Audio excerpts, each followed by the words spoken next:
Prav lep pozdrav, dobrodošli. To je naš že 5. večer Matice pod zvezdami, zadnji, ki je v prvem delu, preden se za 2 meseca poslovimo, si spočijemo. In zato mi je toliko bolj veselje, da danes predstavljamo zelo pomembno delo. Urednica ima včasih to srečo, da dobi v roke tipkopis, ob katerem pozabi na svoj poklic. Ne premišljuje o ustreznosti pripovednega postopka in slogovnih odločitev in ne piše vprašajev v obrok strani, ampak se prepusti toliko besed, počrtuje toliko časa, dokler ne ugotovi na koncu branja, da je počrtal več, oziroma da je počrtanega več, kot je ostalo nepodčrtanega. In taka je bila moja prva bralska uredniška izkušnja po prebiranju romana Miklavža Komelja, našega uglednega pesnika, esejista, urednika, prevajalca, slikarja in še marsikaj. Ko sem premišljevala danes zjutraj o tem, kako bi strnila to misel, sem jo zapisala in če dovolite, bi jo prebrala, je zelo kratko. To je eno tistih besedil, v katerih postanejo napor jezika, vse avtorjevo vedenje in znanje na nek način nevidni. Vse je tako dovršeno, da učinkuje lahkotno, naravno in sproščeno, čeprav izurjen bralec ve, kako silen napor je potreben, da se zgodi popolna harmonija. Da bralec pozabi na besede in se preseli v nek povsem drug svet, v drug prostor in drug čas. Glede na vse povedano, me toliko bolj veseli, da je roman Skrime sneg, prvi zvezek oziroma 25. zvezek na novo obojene Knezove knjižnice. To je zbirka, ki je izhajala pri Slovenski matici med letoma 1894 in 1935, nastala na pobudo podjetnega trgovca Antona Kneza, ki je bil strasten vrodoljub, ljubitelj umetnosti, umrl je mlad in v svoji poroki zapisal, da želi nameniti del svojega premoženja prav Slovenski matici. Namensko, bi rekli danes, želel je, da se s tem denarjem ustanovi Anton Knezova ustanova. Ta ustanova pa naj izdaja leposlovna dela, dikcija je bila takrat nekoliko drugačna, pa vendarle leposlovna dela, ki naj bo bralcem veselje. Pravzaprav je bil vzgib, da obudimo to zbirko zelo praktičen. Izvirno prozno leposlovje je edina zvrst, ki jo izdaja Slovenska matica, ki ni izhajala pod okriljem zbirke, tako da smo iskali pravi okvir in pravzaprav je ta zamisel, da obudimo knjižnico, prišla od samega avtorja in jaz sem seveda takoj pozdravila. Naj povem, mogoče, da vidite postransko stvar, ampak vendarle vanje smo vložili veliko truda, tudi oblikovno smo želeli, da ta knjiga ohrani zelo diskretno povezavo s Knezovo knjižnico, s kvadratom, zvezdnimi listi in vendarle, da nagovarja sodobnega bralca. Tako, nekoliko daljši uvod, preden se obrnem k našemu imenitnemu omizju nocoj. Prav prisrčno pozdravljam najprej dr. Manco Košir, našo drago Manco, seveda avtorja, dr. Miklavža Komelja, dr. Petra Kovačiča Prešina. Vsi trije so vsem zelo dobro znani, vsaka beseda bi bila premalo in več. Tako da bi samo par besed namenila našemu prav posebnemu gostu z Hrvaške, ki ga prisrčno pozdravljamo med nami. Gospod Božidar Prezinščak Bagola je ta hip pravzaprav gost Odisejevega zatočišča v Ljubljani, projekta, ki ga organizira Društvo slovenskih književnih prevajalcev in v okviru tega bivanja bo še kar nekajkrat nastopil. Veseli pa smo, da danes, čeprav razumem, nastopa prvič. Tako, gospoda Prezinščaka Bagola tudi že vsi seveda poznamo, ampak ne samo omenim. Gospod je avtor 21 knjig, 3 so napisane, če sem se prav zapomnila, izvirno v slovenščini, ostale v hrvaščini in je seveda odličen prevajalec. Na seznamu njegovih del so med drugim Josip Jurčič, Edvard Podzbek, Anton Trstenjak in tudi sodobni avtorji Brane Senegačnik, Boris A. Novak in Peter Kovačič Prešin. Kmalu pa bo na tem seznamu tudi naš današnji avtor Miklavž Komelj. Roman se namreč že zelo strastno prevaja v hrvaščino in upamo, da bo v prihodnjem letu knjiga uzrla luč sveta. Tako, naj vam zaželim samo še lep večer, besedo pa predajam dragi Manci in gostom. lep večer, tudi z moje strani. Res je to posebna knjiga, tako posebna, da bi bilo treba o njej govoriti veliko ali pa območati, ker to je tudi knjiga tišine. Knjiga 12 strani, ki jih je pisal Mladenič v sanjah in jih ni nikoli napisal. Knjiga, ki je tako lepa, da je Rilkejeva lepota, Arhangel je strašen, prišla takoj k meni na obisk. In moram povedati, da ko sem začela brati, me je elektrika po vsem telesu in so se mi začele, ježiti se mi je začela koža. To je nekaj, kar ne znam razložiti, ampak to se dogaja pri literaturi, ki je večnostnega značaja. To se pravi, da prihaja iz brezčasja in brez prostorja v čas in prostor, ampak nosi na svojih krilih in na konicah snežink to večnost. Tako da za začetek in za okus, dragi Miklavž, če lahko prebereš en kratek odlomek. Hvala za te besede. Lep pozdrav vsem. Bom prebral zadnje pol strani prvega poglavja. Ravnal sem kot modri pritrkovalci, ki si, ko stopijo k zvonovam, zamašijo ušesa, da ne bi oglušeli, ko bodo zvonili. Zdaj pa zvon zvoni sam od sebe. Jaz pa sem bil edina priča njegove poti skozi sneg. Če me je po tistih sanjah, ki so pustile v moji roki 12 strani, tako obsedlo, da moram temu škofu rešiti življenje, sem vedel, da to pomeni, da ga moram rešiti neke celotne konstelacije časa. Da ga moramo obenem rešiti linearnosti zgodovine in cikličnosti misterijev. Da ga moram rešiti vsega, kar ljudem osmišlja življenje. Ker preživeti življenje pomeni izgubiti življenje. Da ga uzdravim od bolezni časa, tudi če bo rjave od bolečin. Večkrat sem gledal njegov podpis, vedno pred svojim imenom naredil križec, ki je bil znamenje njegove škofovske službe. Ampak to je bila samo predveza, da je s tem znakom povedal, da se podpisuje kot če mrtev. Bog tod nas je naučil pisati, da naša usoda ne bi bila zgodba. In jaz sem rekel škofu Stanislavu, ko so vsi zvonovi zvonili sami od sebe, dovolite, da naredim čudež.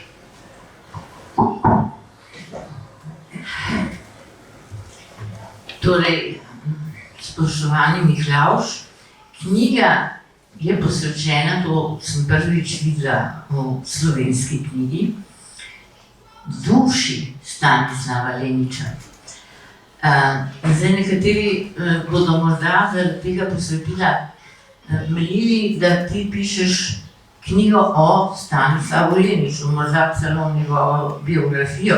Zato mogoče za začetek, da to razlikovanje tega tvojega pisanja, tvoje pisave, tvoje čiste poezije, poezica, ki je že v tem odlomku nakazana, samo da bomo vedeli, da to ni knjiga o Stanislavu Leniču, čeprav je on bolj pomemben, kot če bi ti knjigo o njem napisal. Ja, se ravno to, kaj je pisanje o, kaj je pisanje pri poeziji, recimo, mislim, da je ravno bistveno, da ni pisanje o, ampak je pisanje kot delovanje, če hočemo, skratka, neka na drugačen način se dogaja, seveda je v stiku, v korespondenci z tekstualno realnostjo, ampak nikoli samo v nekem opisnem smislu. In v tem smislu tudi gotovo ta roman ni tipična proza, zlasti ne v smislu večine tega, kot se trenutno piše v Sloveniji. Skratka, je na nek način, po samem načinu pisanja, blizu temu, kako nastaja poezija, čeprav je seveda spet razlika. Zdaj, Stanislav Lenič je sigurno zelo bistveno opisan v to knjigo, ampak ves čas skozi tudi neko spraševanje, kdo sploh je neka oseba, kje so meje med osebami, kaj pomeni poznati nekoga, stopiti v stik z nekom. Tako da že na začetku v romanu se temu mladeniču, ki pač prvoosebno pripoveduje v knjigi, piše tekst o škofu Stanislavu Leniču, ki je seveda zgodovinska osebnost, piše tekst o njem, spomine nanj, preden ga sploh sreča. In iz tega potem tudi pride do srečanja, ki ima tukaj seveda eno svojo logiko, ki je obenem tudi izrazito srečanje s smrtjo. Ta škof je tukaj na smrt bolan in ta mladenič ga nekako ali ga želi rešiti smrti, ali mu ne pusti umreti. Skratka, neka taka zelo nenavadna povezava med njima se vzpostavi v tej knjigi. Hvala lepa, gospod Božižar. Vi pa ste dobili za nalogo, kot je tudi mladenič ugotavljal, to je moja naloga. To moram narediti, to je moja naloga. In vi ste dobili nalogo prevajati slovenske pesnike in Miklavževo knjigo, ki so vsi povezani z dušo. Tako da zadnje čase prevajate vse nekaj o duši. Nam lahko to malce pojasnite in tole je vaš, in stopite v dušo te knjige.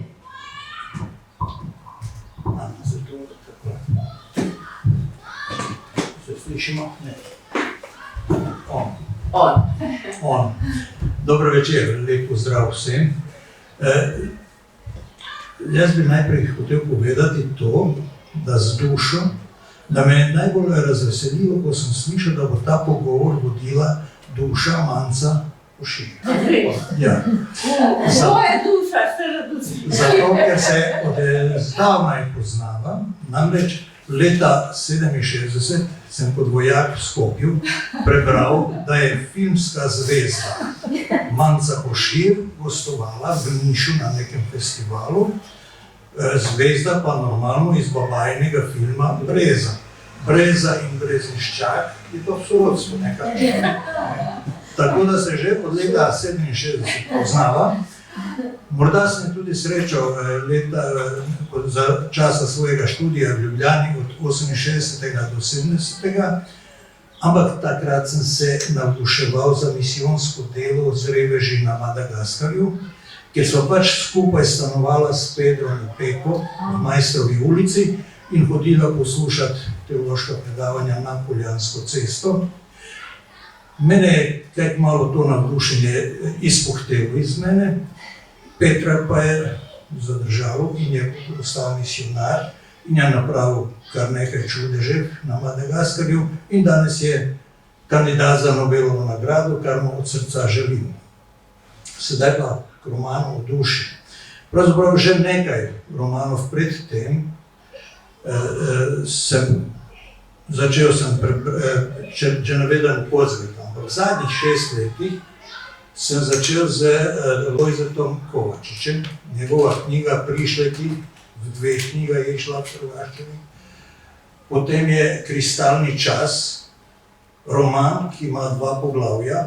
Prvo ima 360-370 strani, drugo pa samo en stavek, in to zelo pomenljiv stavek. Zrelost je vse. To je izpoved, ena osebna izpoved, on jo pa imenuje, sam avtor imenuje dokument o duši. Tako da to je zdaj... Kaj je tam Kovačič? Lojzek Kovačič. Potem je prišel moj prijatelj Tone Peršak s Preobrazbami, ki tudi razmišlja o sebi in o dušah in tako naprej. Potem je drugi Kovačič, moj stari znanec in prijatelj Peter Kovačič Peršin. Prevajal sem njegove izbrane eseje. ki so dobili Peter. Žančevo nagrado. Peter zelo globoko razmišlja o umetnosti in umetniški ustvarjalnosti kot možnosti človekovega transcendiranja. In na to transcendiranje knjiga je šla z naslovom Kako biti in obstati človekom. Pri hrvaški založbi Alfa lansko leto v Zagrebu. Nismo je pa promovirali zaradi epidemije in upam, da bomo najvsi. Zdaj pa prihaja, ne, še pred tem, leto pa pol sem sedaj delal, garal pravzaprav na prevodu Bivališča duš. 3. knjige, trilogije Borisa A. Novaka, Vrata nepovrata, ki ima nič več in manj nekje 22.000 verzov. Išla bo tebi pri zagrebški založbi Fraktura na 880 strani in na vse to Skrime sneg mi pride nekako kot superkomp solec. Upam pa, da takšnih sladic še bo pri mojem prevajalskem delu. Na ta roman me je opozoril prijatelj, hrvaški kolega Tvrtko Klarič. Dobil sem en roman, on je prevajal verjetno pesmi, Miklavževe. Enih parih je prevajal. Sta pa bila skupaj tako. Sta bila, ne? Ja, tako je. No, in on reče, objavil je nek roman, katerega bi bilo dobro prevesti na hrvatski, radi se o nekom biskupu, ali za prevođenje tog romana treba biti prevoditelj podkovan teološki i filozofski, a to se upravo ti. In jaz sem vzel mail, čestital Miklavžu na prvencu romanestnem in naslednji dan sem dobil tale odgovor. Neizmerno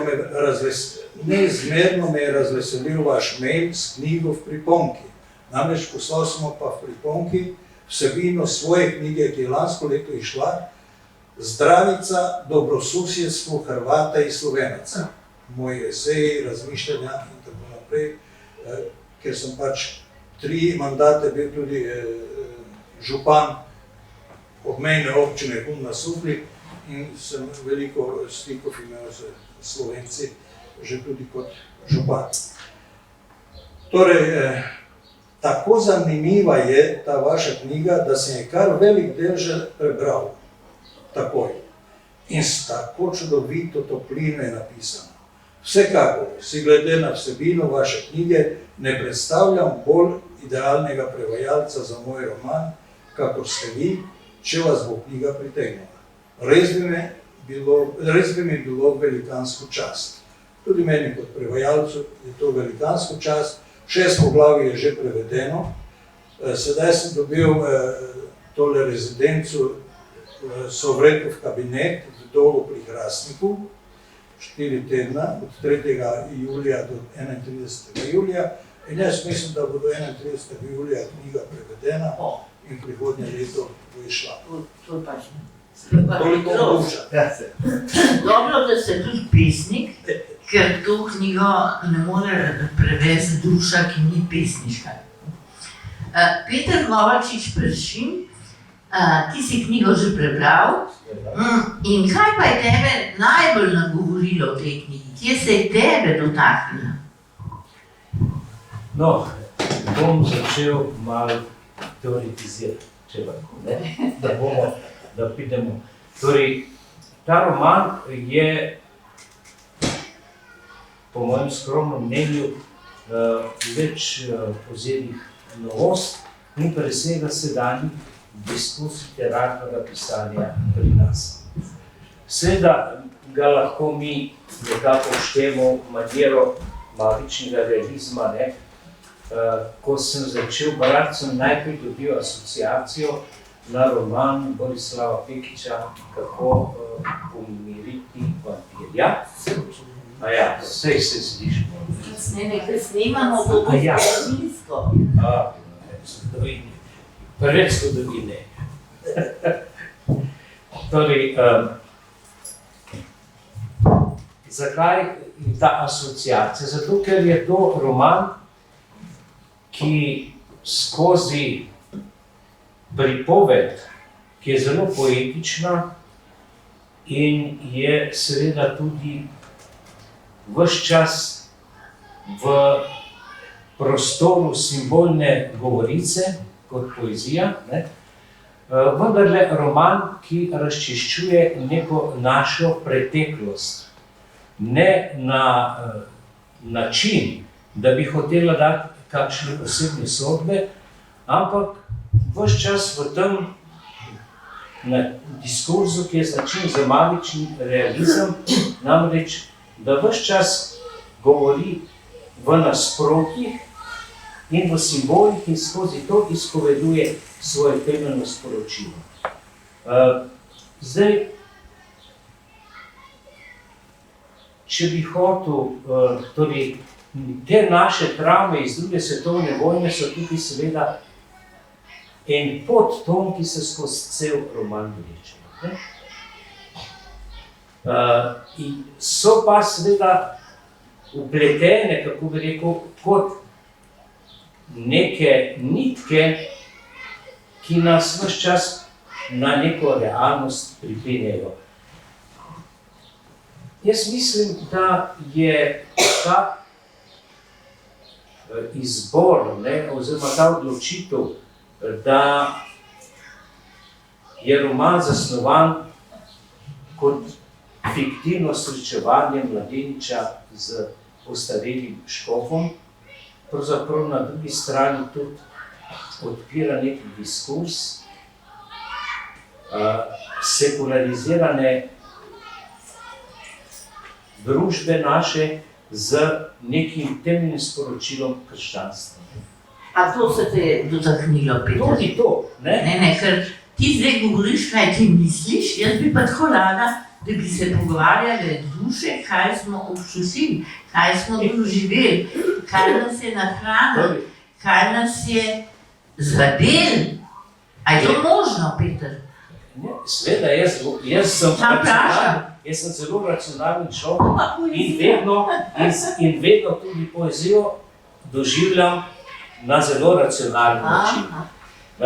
Namreč bom par teh temeljnih simbolov navedel, ko se že začel z odlomkom iz snega. Recimo,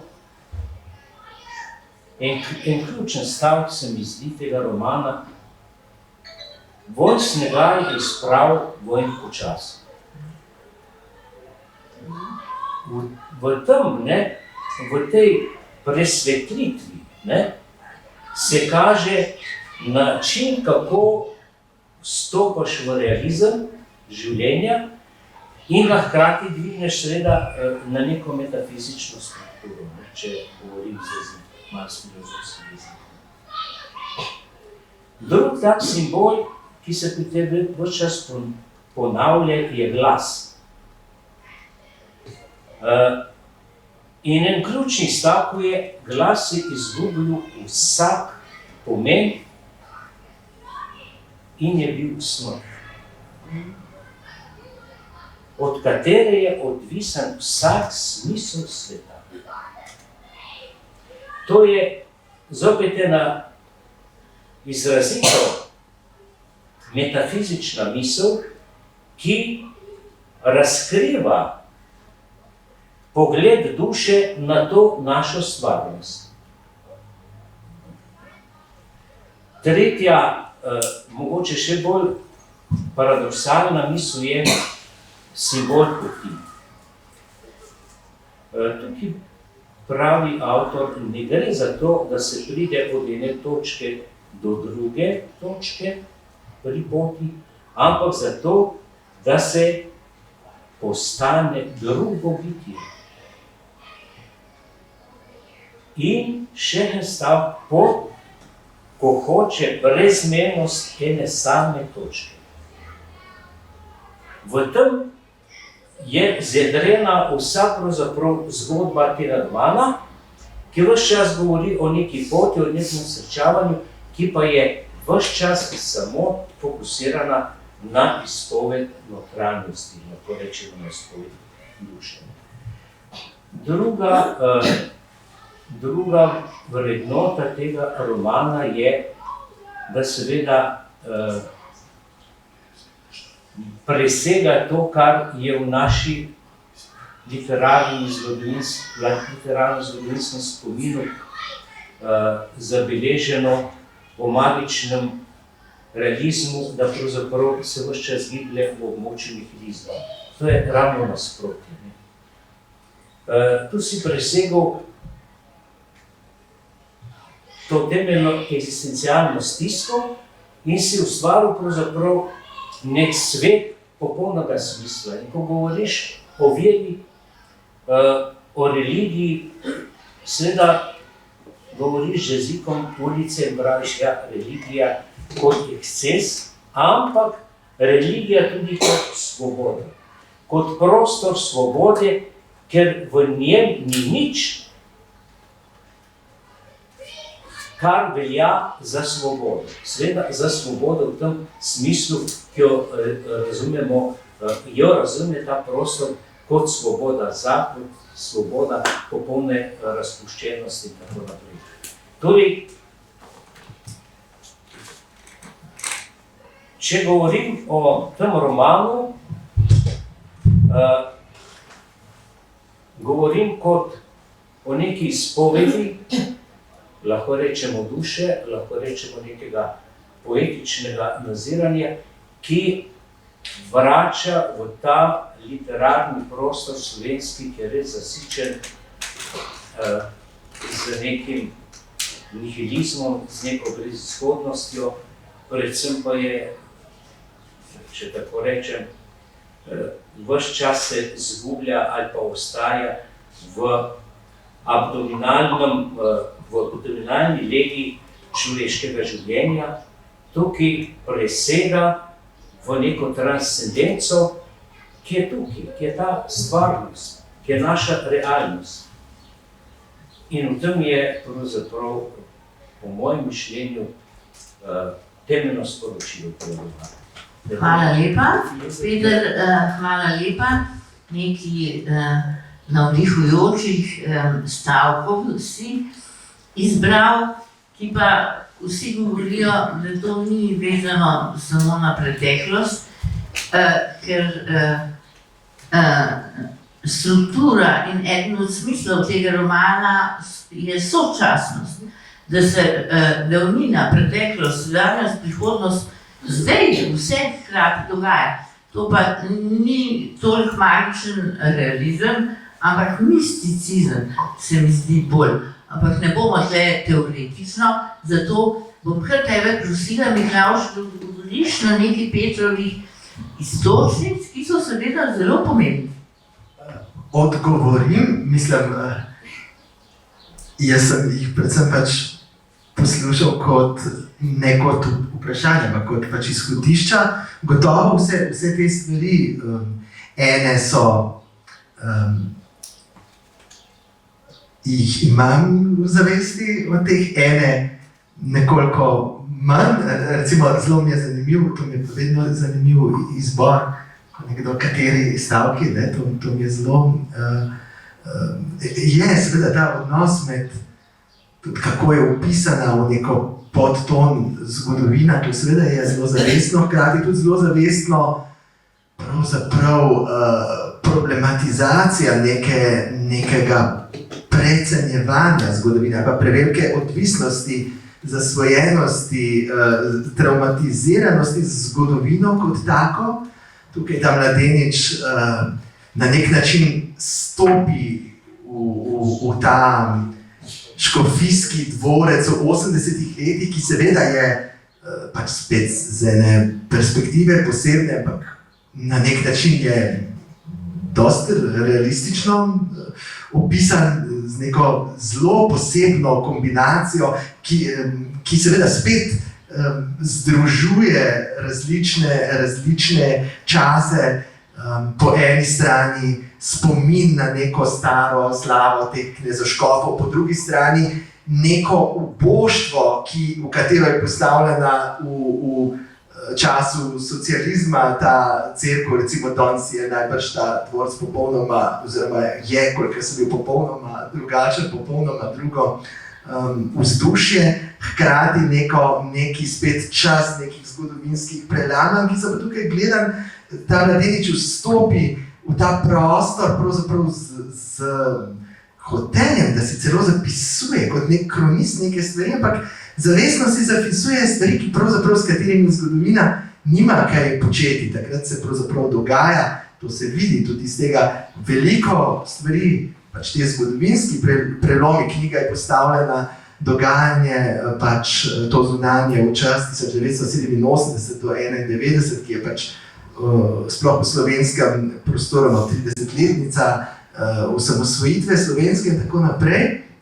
In to se čuti, ampak ta mladenič recimo zapisuje, se mi zdijo tisto, kar se mi zdi res bistveno povedati, detajli, ki jih samo on vidi in so ravno zaradi tega tako nujni, da jih on zapiše. In je recimo pomembnejša, ne vem, neka kako padanje enega lista stal vpliva na gib glave nadškofa, recimo take stvari. Potem so tudi, ne vem, veliko teh faktografij, ki so zanimive, ne vem, te razne telefonske številke avtomobilov in tako naprej, registrske, ki so spet prave, ne?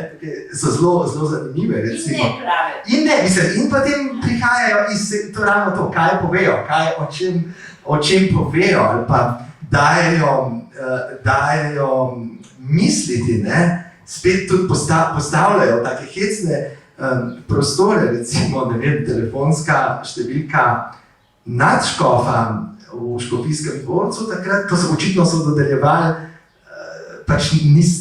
dodeljevali so centrale in najbrž niso dali naključno, da se konča s 666, ne. Skratka, polno takih hecnih, tudi humornih podatkov, ne, pravzaprav takih humornih, drobnih detajli, ki pa potem dobijo svoj pomen, ne, ravno tudi med tem najbolj akcidentalnim in med temi metafizičnimi principi, ki stvari vodijo, ali pa ravno to razmerje skrajno med tem naključjem in med večnostjo. Skratka, te stvari se tukaj ves čas upisujejo notri, tako da ja, na nek način seveda je tukaj tudi zavestno razmerje in do mistike in do magičnega mišljenja. Oboje mislim, da je notri, ne, tudi je knjiga, to seveda, to je velika prednost, pač pisanja,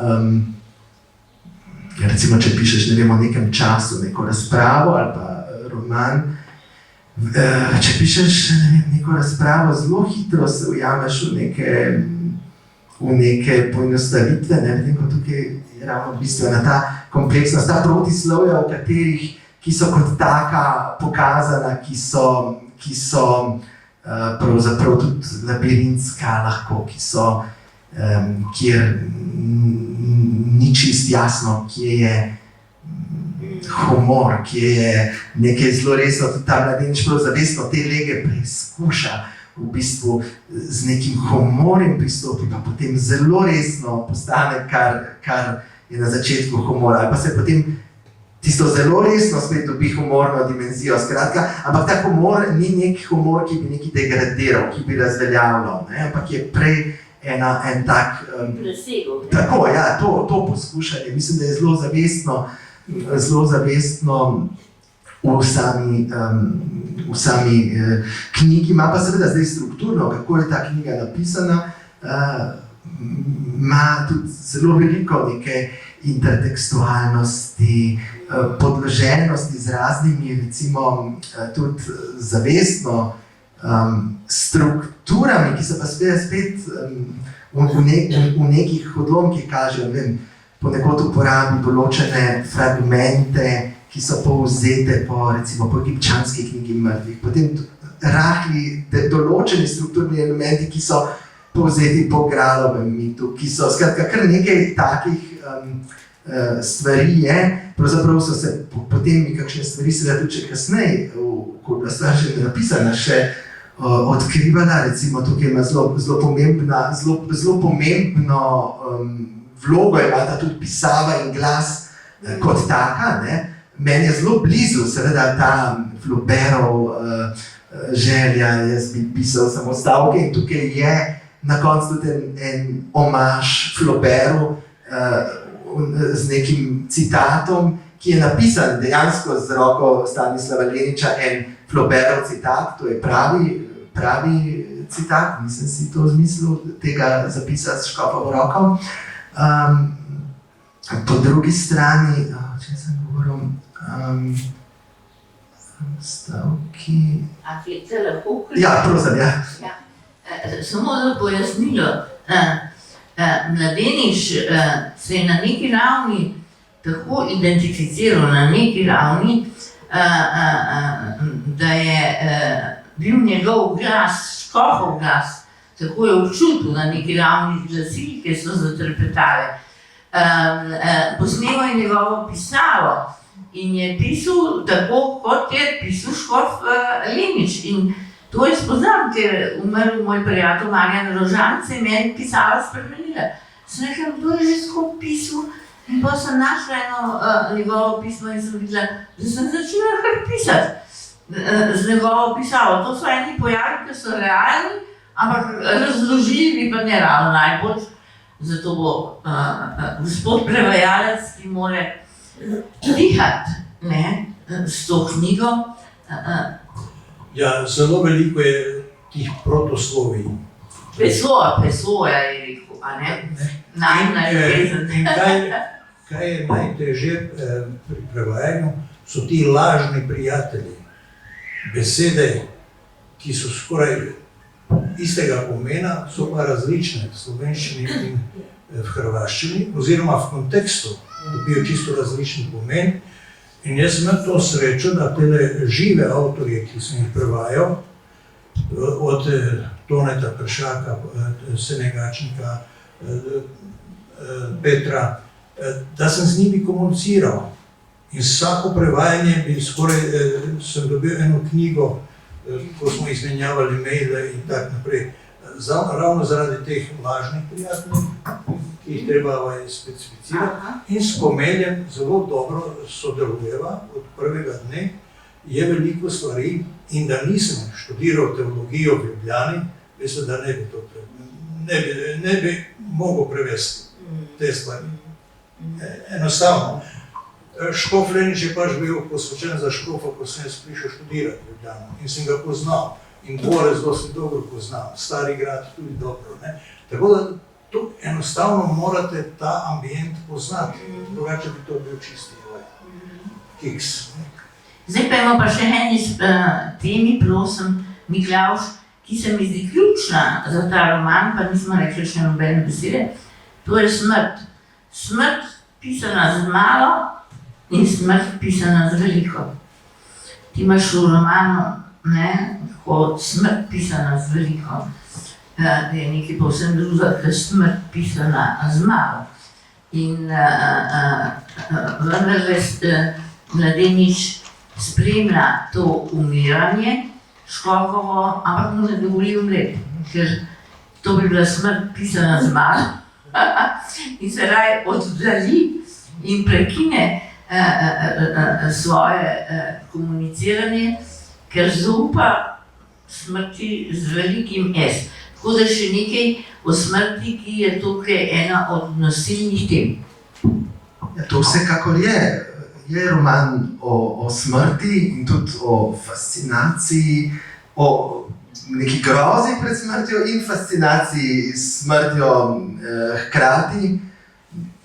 Tukaj se pač različne stvari upisujejo, to se povezuje seveda tudi s načinom, kako sem jaz recimo v tistem času, svoje prve knjige Pesmi Luč Delfina, ki je pisana iz te velike fascinacije prav s smrtjo.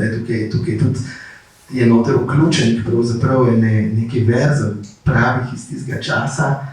En sonet recimo zelo, ki mi je, vem zakaj ga nisem dal v knjigo, ker se mi zdi zelo lep, sem ga potem našel, ampak ena kitica je bila pač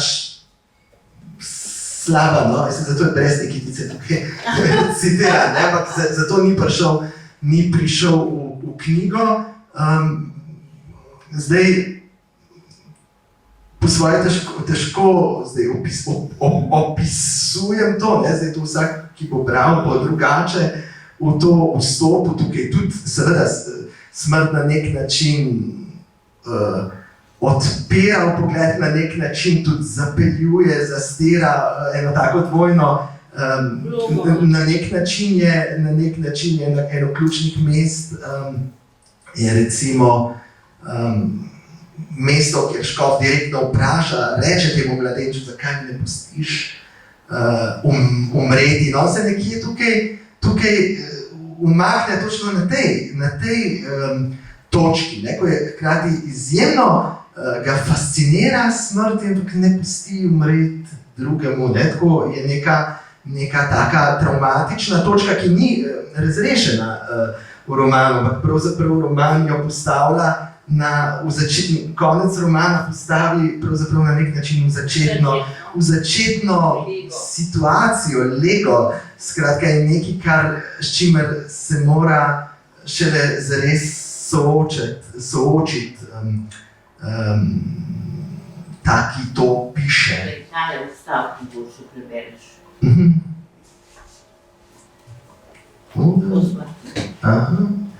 Niti za hip nisem podvomil v čudež. Vedel sem, da sem smrti tako blizu, da ni treba več nikomu umreti, zakaj smrtnost je zatiskanje oči pred smrtjo. Zdaj sem razumel, zakaj nikoli nisem znal ljubiti drugače, kot da sem gledal z očmi ljubljenih biti iz svojih očesnih jamic, ko so njihovi glasovi prihajali iz mojega grla.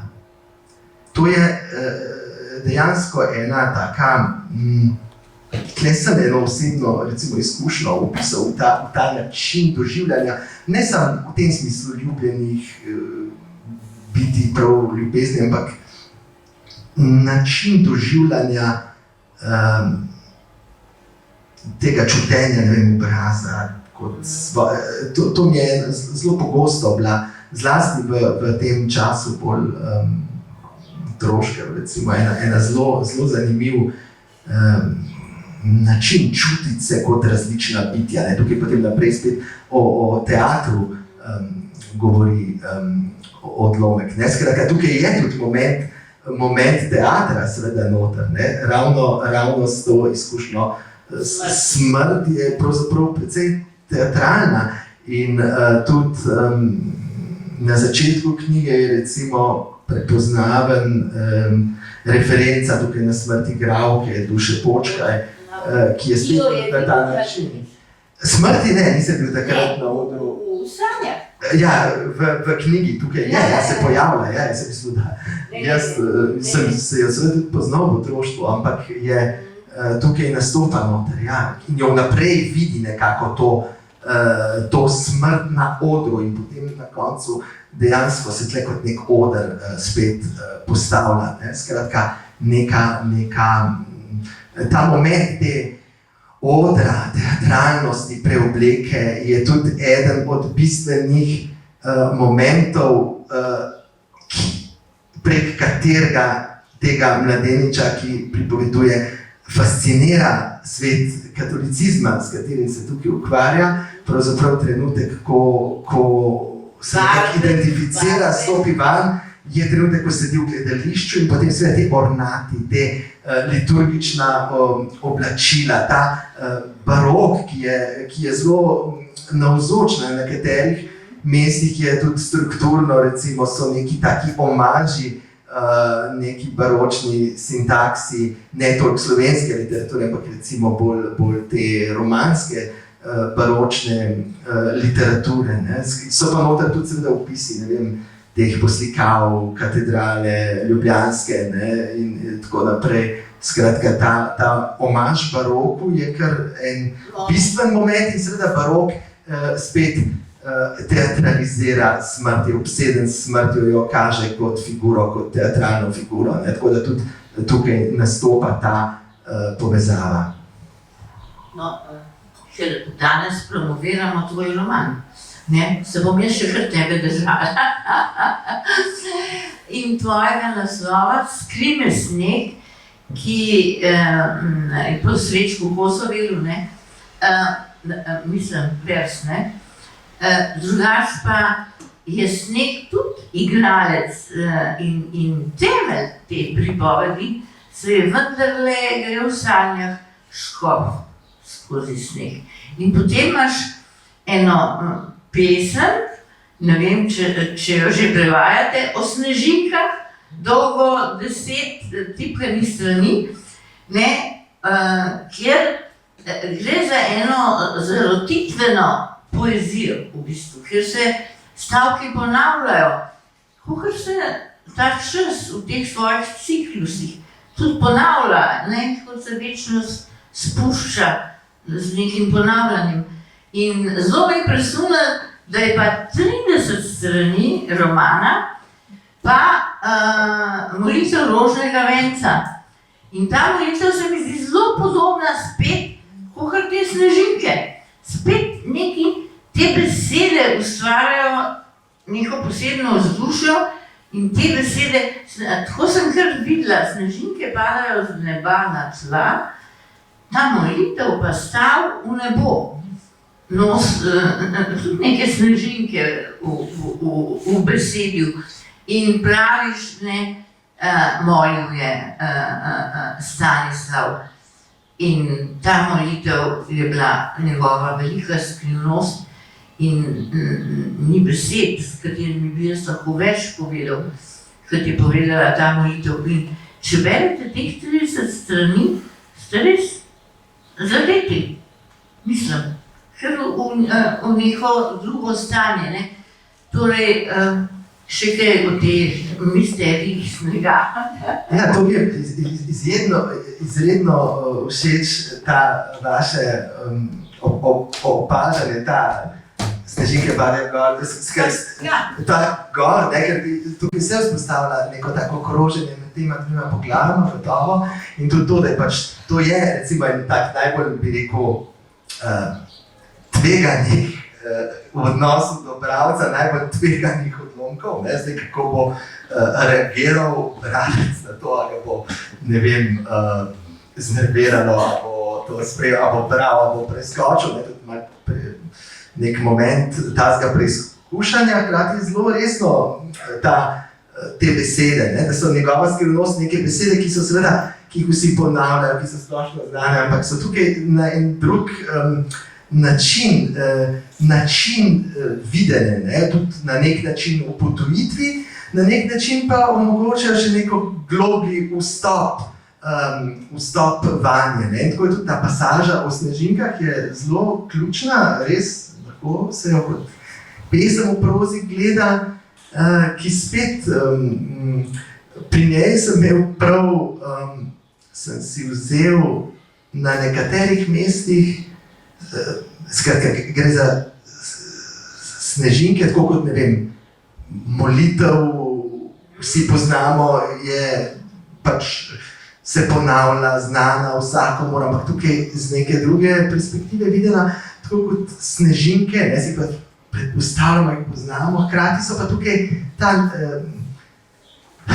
čistost, nedotaknost snega kot takega in ta individualnost, neponovljivost vsake snežinke si niso enake, snežinka je vsaka drugače oblikovana in ko sem pisal to poglavje na nekih mestih, sem si vzel prav neke fotografije, konkretnih snežink sem jih imel in sem jih opisoval na enih delih, potem pa se seveda sprožajo potem različne procesi, reference na baročno poezijo, eni so imenovani, eni niso imenovani, Vincenzo da Filicara, en čudovit pesnik, o katerem bi rad kdaj kaj napisal, baročni pesnik, se kar nekajkrat, ampak ni omenjen je kot baročni pesnik, ne pa z imenom, pač v tem romanu, to lahko v prevodu bodo fusnote, bo marsikaj, mislim, odkot so vzete kakšne stvari, čeprav pa seveda niso nikjer te stvari, intertekstualnost, citatnost, niso na ta način, da bi pa zdaj moral jih poznati, da bi bili to ključi, ne? Lahko so celo zavajajoči ali pa humorni, ne? To je pogosto tako. Je pa veliko seveda te konkretnosti, ampak spet tudi ravno, ne vem, detajli, recimo na različne načine dosežene, tudi v kakšnih drugih pasusi so pravzaprav na podoben način pisani, recimo en pasus, ki govori,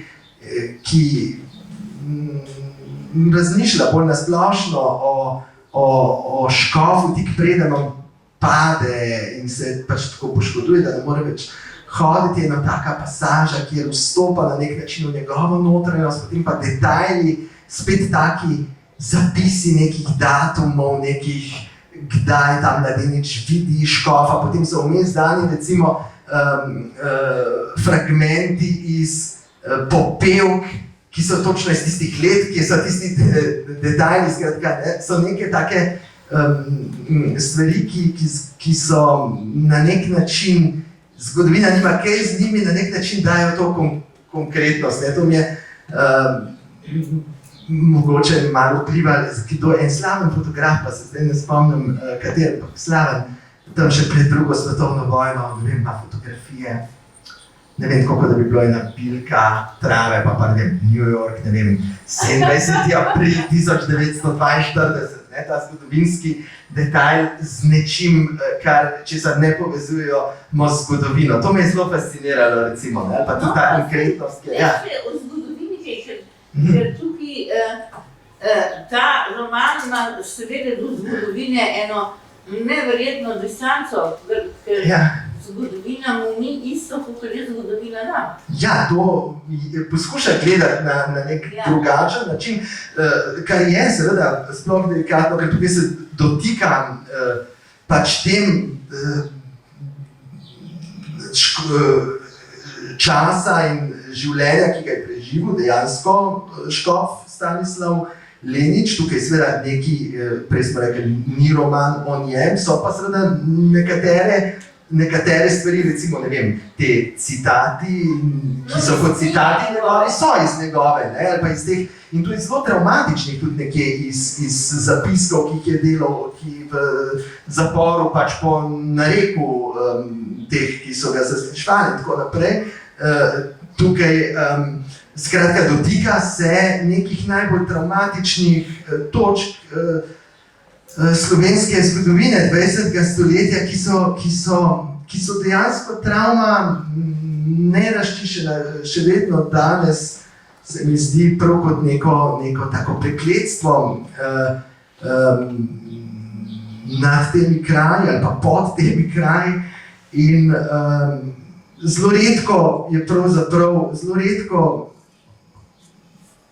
se najde neka prava subtilnost, s katero se sploh tega dotikati, ali je to na nek način preblizu, ali pa se zdi, kot da postaja vedno bolj blizu, namesto da bi postajalo vedno bolj daleč. Ne? Tukaj poskuša dejansko nek drugačen pogled, ki tudi ko se dotika teh tem, nekako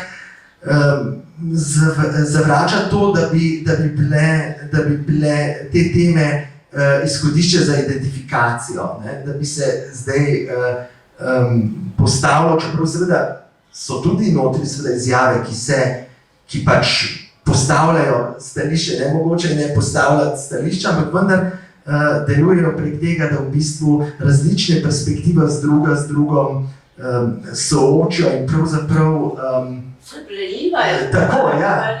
Tako tudi, ja. Tudi jaz delam veliko akvarele, tako da, ja. To se mi zdi fascinantno, Slovenci akvarela ne zmoremo, ali je tako, ali je pa tako. Da je pa in tako, in tako, in da to teče, in ta akvarel je božanski tukaj, akvarel zgodovine. Zdaj pa Peter Kovačič-Peršin sem čutila, da bi ti rad še nekaj pridodal. Tako sem imela občutek, ker smo na enem terenu, ki ga pa ti zelo dobro poznaš. Ja, to me je fasciniralo, ker je tam realiteta zgodovinska nakazana, vendar je v tej dialektiki slikanja različnih nasprotij iz realnosti, preteklosti tudi preseženo. Ne? To je neka novost, ki odrešuje težo tega zgodovinskega spominjanja in traumatiziranja, ki ga mi živimo. To je en velik pozitiven doprinos tega romana. Glede smrti, bi tako rekel, ne? Tukaj je, smrt je pravzaprav nek čudež. Ne? Mislim, da ti nekako tako praviš, da kdor hoče videti smrt, mora vstati, ne? Od mrtvih in čudež je odločitev. Ne? Pravzaprav je celotno človekovo življenje neka odločitev, ne? Če je dejansko polno življenje.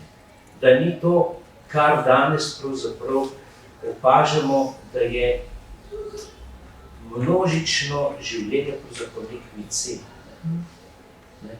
Osebnost in življenje osebnosti je vedno življenje odločitve. In tukaj pravzaprav se ta realiteta, teža zgodovine, tudi realiteta, teža življenja, ne? Vizavi smrti postavlja čisto drugačne luči. Namreč, v čem se najbolj razvidno vidi sveto življenje, čudež življenja? Tam, da smo pravzaprav smrtna bitja. Da smo bitja, ki smo zavestno, se zavedamo tega omejenja v naših možnostih, hkrati pa se tudi zavedamo, da smo edina bitja, ki absolutno presegamo in to stvarnost in smrt, če usmerjamo svoje življenje v transcendencijo. Tukaj ne mislim neka religiozna. Transcendenca je globlji izraz, kot je religija. Ne? Namreč, človeško bitje je sicer biološko, vendar to, kar nas dela ljudi, to je naš duh. In skozi to pripoved, ne, pravzaprav bi rekel, veje prav ta struktura duha človeka. No, to bi še samo. Hvala lepa, Peter. Gospod Božidar, vi ste že prebrali cel roman, ne? Prej ste začeli. Eno vprašanje imam za Ja. Klavža. Zdaj sem prevedel 6. poglavje in mislim, da vse te zgodovinske teme, nesorazmerja, notranje bitke, so obrodile s čim? Z rjovenjem. To je Rjovenje, to je strašno poglavje. prevod, veš, urlanje, mislim. On je prišel do tega, da mora urlati, samo to je zelo lepo poglavje in čestitam, kaj šture misli. Ja, Lenič, po mojem, mislim, to se mu je On je zgodilo. doživel veliko tega. Ja. No. Tukaj v tem poglavju, ne, mislim, tukaj gre na nivoju tega faktografije, se gre tukaj pač preprosto, da je on od bolezni, od zdravil tako ogluši, da ne more, da v bistvu ko poskuša to liturgijo sakralno, ki je Velikega petka, nekako se mu glas spreminja v rjovenje, ampak skozi to rjovenje seveda prihaja. Ne samo tablete. Ja, seveda prihaja vsa ta vsebina, to neizrazno potlačeno, ne, in njegovo in naše. Po drugi strani je noter, tudi ko sem pisal, je recimo tako rjoven lev, tako rjove v puščavi. To je pa tudi prav tudi referenca, zdaj se ne spomnim točno na katerem, ampak na nek palijski tekst o Budi, kjer ga primerja, kako rjove v puščavi, skratka ravno to stanje razsvetljenja, ne? To rjovenje leva je tudi zmagovito, ravno transcendiranje te zgodovine, neke osvoboditve. Ne? Tukaj je večkrat se zelo skupaj v bistvu neka zelo ujetost in osvoboditev tako zelo v veliki bližini, lahko je to rjovenje od neke nemoči ali od neke popolne moči. In tukaj se ravno ta mladenič, ki to doživlja in ki to zapisuje, pravzaprav čuti odgovornost za to razliko, a je to nemoč ali je moč. Skratka, on sam kot priča nekako soustvarja to in odločitev je njegova temeljna odločitev. Tako je tukaj seveda tudi to ves čas v romanu, to vprašanje, kako jaz kreiram realnost in seveda potem kaj, kdo je resnični jaz. No, jaz mislim, da je ta deček pretežak za naše bralce, ki niso številni, in sva se dogovorila, da bomo v hrvaškem prevodu fusnote opisali vsa imena, oziroma tudi izvire, ki so pa prevode. Tudi danes noben, mislim, hrvaški, ti imaš veliko italijanščini citatov. V španščini. To bom prevedel, ampak fusnote. To bo pa 500 strani debelo. Ne, male fusnote. Male, seveda, zdaj nekaj sem. Ja, imaš zelo veliko tega. Meni je Vse žal... roke plačuje po strani. A ja, Dodamo, To je dobro, da komentiramo. Ali si sposoben, ali končamo, reči kakšno besedo o svobodi? Ker svoboda je tudi močna tema tega romana, ampak povsem drugačna svoboda, kot si mi predstavljamo svobodo. In to je bilo meni tako všeč. Kako je najbolj svoboden človek, ki ima fiksirano formo, ki ima hierarhijo, ki ima ne vem kaj. In Škof Lenič zapiše v svojih spominih, kako je bil v zaporu v samici.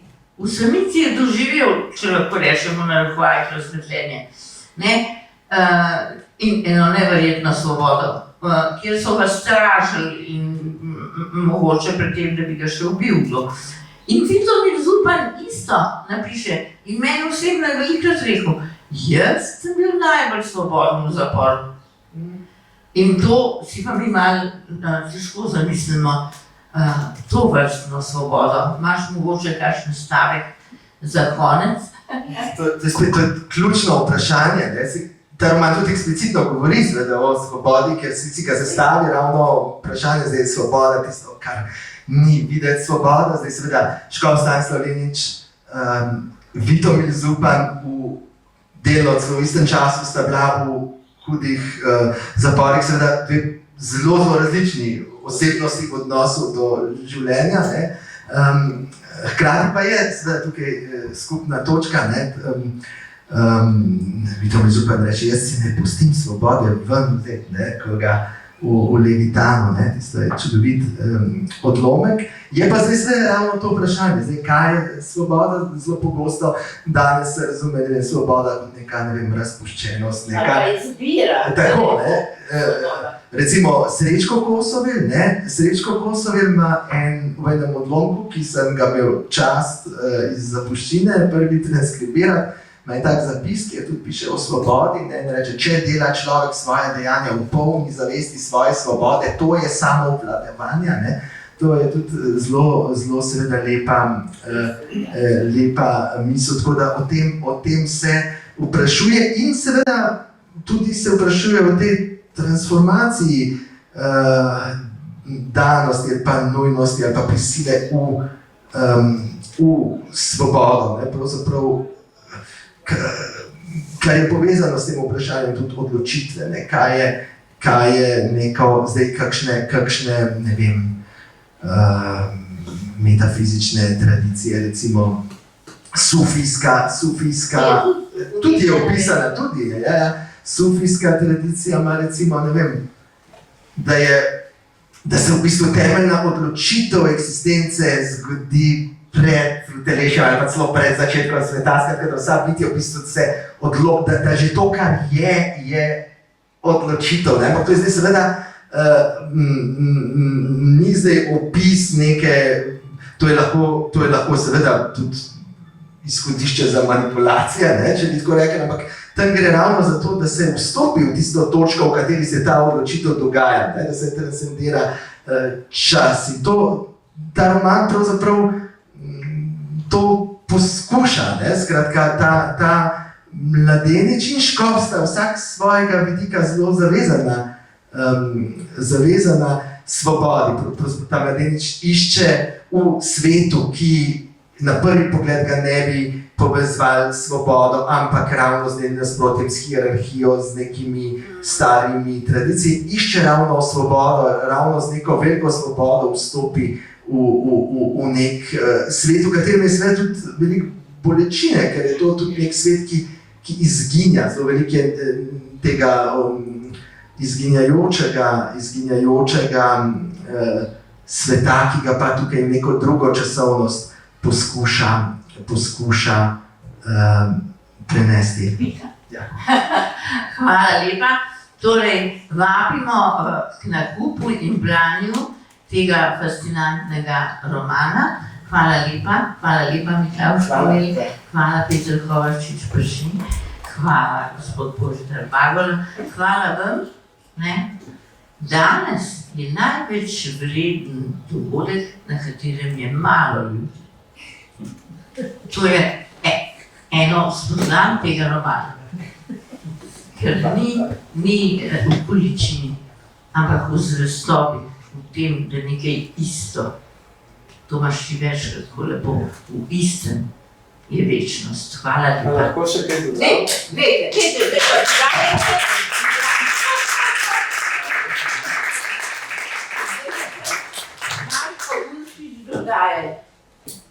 Ja, jaz sem prebral roman Dušek in seveda začel sem ga včeraj popoldne, včeraj zvečer. Potem je pa v moji vasi, najni vasi z Lučko, tam na Krasu zmanjkalo elektrike. In če ne bi ga bral celo noč, tako sem pa potem zjutraj nadaljeval, mi je Lučka priča in sem potem zjutraj, ker sem rekel, pač zdaj pa lahko gremo v Ljubljano na to prireditev. Skratka, knjiga je fascinantna in čestitam z vsega srca in res je to ena zelo posebna knjiga. Knjige moram pa reči, da me je bilo tudi strah. Bom skušal razložiti, zakaj pa kako. Zdaj, jasno, da knjiga govori o smrti. To je glavna stvar tukaj, smrti, ljubezni, ustajenju, o pač najdenju vere, gotov. Zdaj, na momente sem zelo pomislil na smrt Ivana Iljiča od Tolstoja. Seveda, tam je, to sem bral pred 30 ali več leti, verjetno 50, ne vem kdaj, ampak to je bila ena od knjig, ki se mi je zarezala v srce. Ampak tam je seveda, tam je tisto detaljno opisovanje te čist bolezenske agonije oziroma pač samo opazovanje tega Ivana Iljiča. Tukaj tega ni, ampak tukaj se ta strah, ki se v bistvu polasti tudi bralca, nekako skozi oči tega mladeniča, bolj kot skozi oči škofa, se pride v dušo. Ta strah, groza, to je povezavi s tistim Rilke je bil omenjen, se pravi lepota je strašnega ravno, še znosen začetek in tako naprej. To, ja. No, zdaj, zakaj je to tako pravim? Tle ste govorili lepo, je tak recimo meta jezik te knjige. Seveda, o romanih je težko v meta jeziku govoriti, to je zmeri dvorezni meč, se pravi, ker v romanu je pravzaprav vse napisano.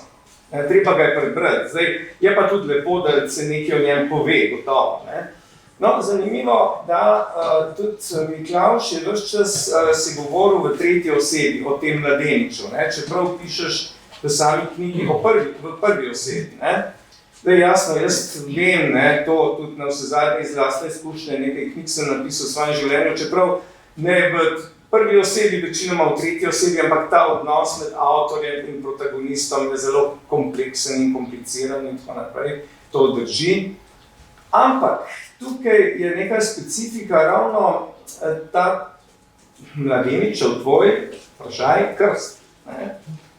Pri 13 letih, 14 letih, Namreč ena stvar, ki me zdaj, to je mogoče malo nadgradnja, dodatek, zdaj to ni direktno v romanu. Ena stvar, ki me je tukaj fascinirala, jaz tega nič nisem vedel, jaz te poznam že dolg in te zelo cenim kot pesnika in tako naprej, tudi ti si že pisal meni.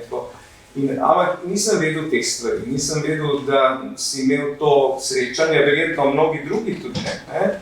Zdaj govorim pa v prvi osebi, zdaj govorim, kakor da je avtor isti kot ta Mladenič. Se zavedam, da ni isti, da to nisi ti, zdaj kot si, ampak na vse zadnje, ne, tudi jaz rečem včasih, živimo v istem življenju več življenj. Ampak taka stvar, kot krst, ne, pa človeka verjetno vseeno zaznamuje za celo življenje. Ne? In recimo, ena stvar, ki me je tukaj fascinirala, je to, da sem nekako videl, da pravzaprav tretji, četrti, ne vem kateri vrhunski slovenski intelektualec, kot je Gorazd, kot je Manca in tako naprej, ki niste bili vzgojeni v krščanskem duhu, oziroma niste bili krščeni ob rojstvu, kot sem bil jaz recimo, ki pa pozneje nisem imel zakramentov drugih, ampak da ste pristopili k krstu, v krščanstvo v poznejših letih. To me po svoje fascinira, ne? To je ena stvar, ki jo sam ne morem čisto dobro razumeti, ampak v redu, ne? In tukaj je ta povezava s smrtjo, ne? Smrt je tukaj jasno, Manca je govorila o smrti z malo, pa smrti z veliko, ne? To je v romanu, ne? Ja, v romanu. Ja, zdaj, če se vrnem k samemu romanu, tudi to, ne, da se navezuje na tiste znamenite svetopisemske besede, da kdor pač izgubi svoje življenje, da ga bo našel in tako naprej, ne. Gotovo, da je s tem povezan. In Upanišadom, ne. Ja, in, ne, se pravi, za vso to baročno mizansceno, ki je fantastično narejena, tudi pisateljsko izjemno lepo, ne, je neka huda groza. Ne.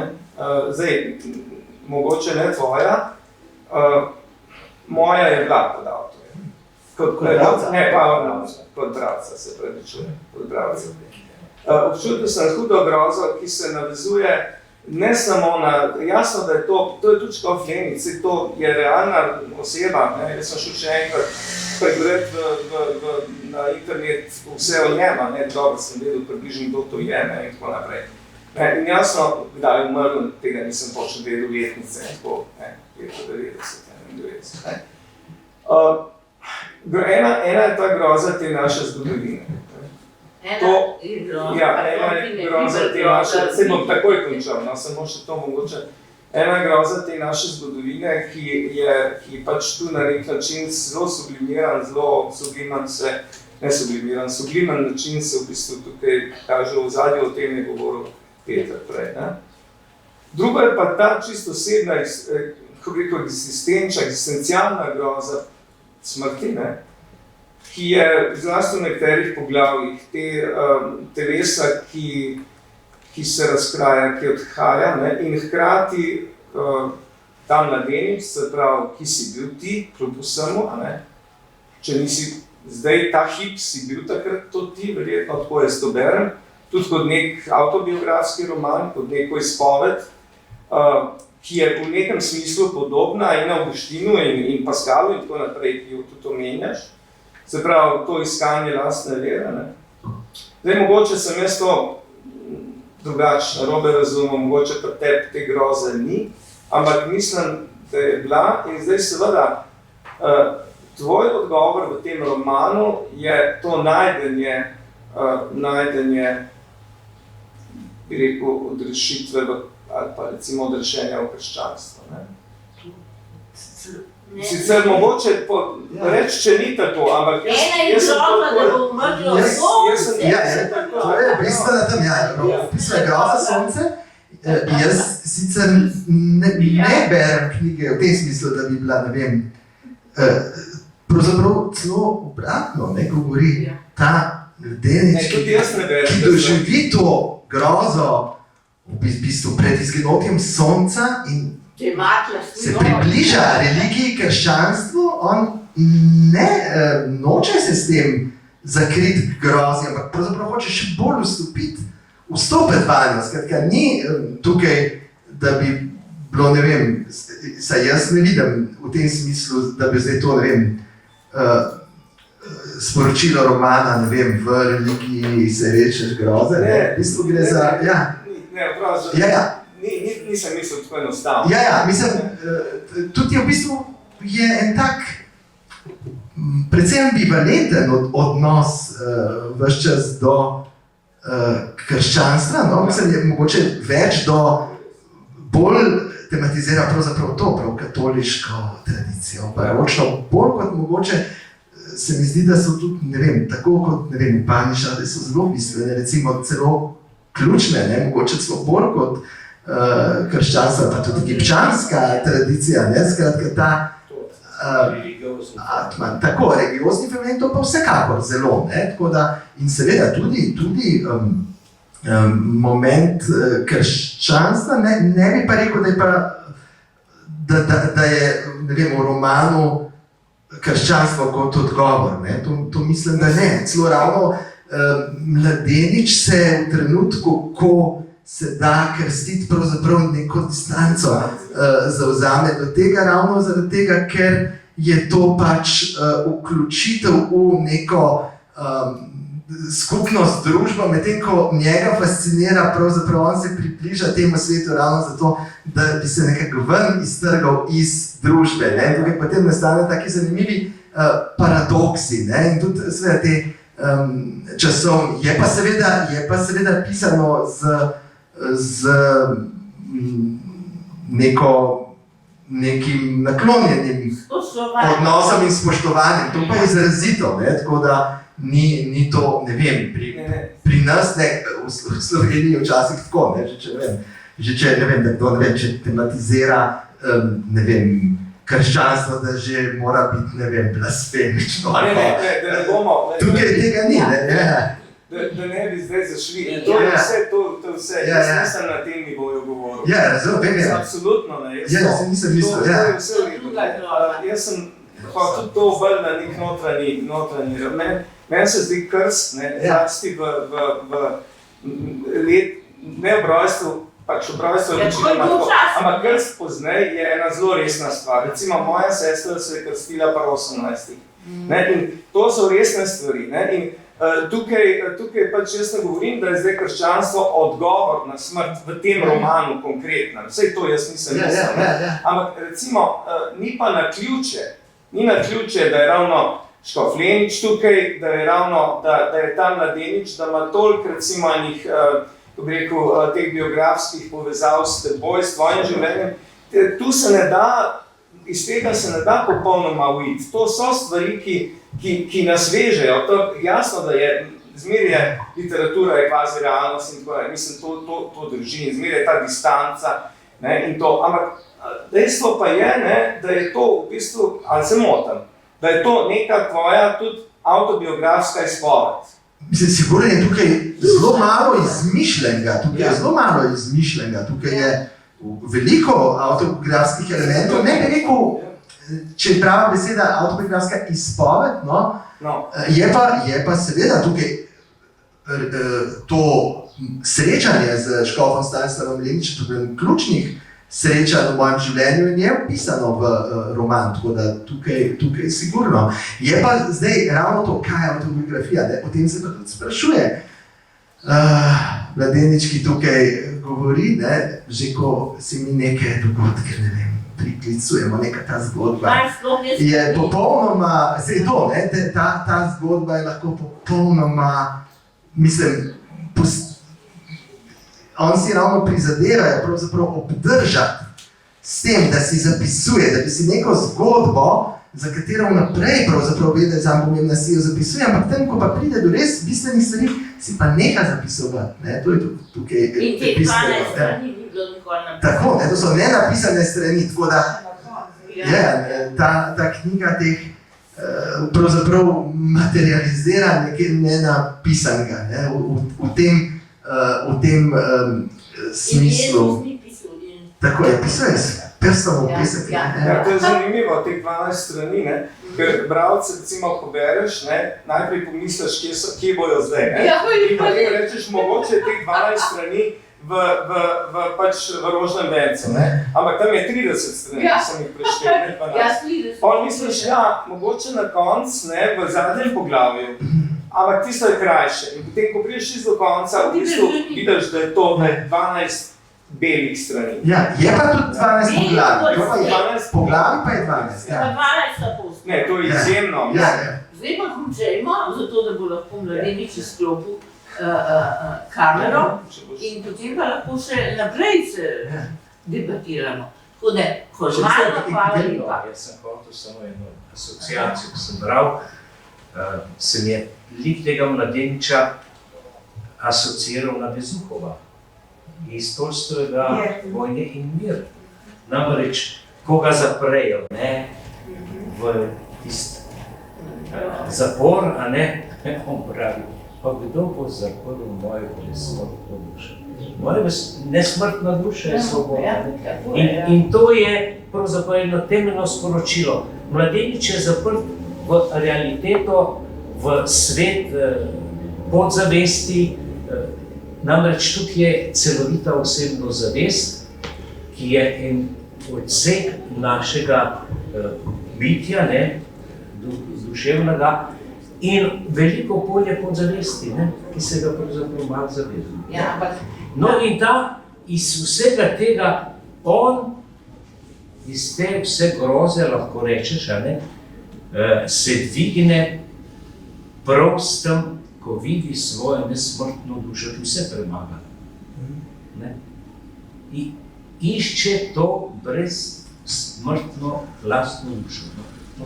roman Razširjene zavesti si je dal. Ja, Dan in uspelo mu je. Tako da, hvala lepa še enkrat. Gremo tudi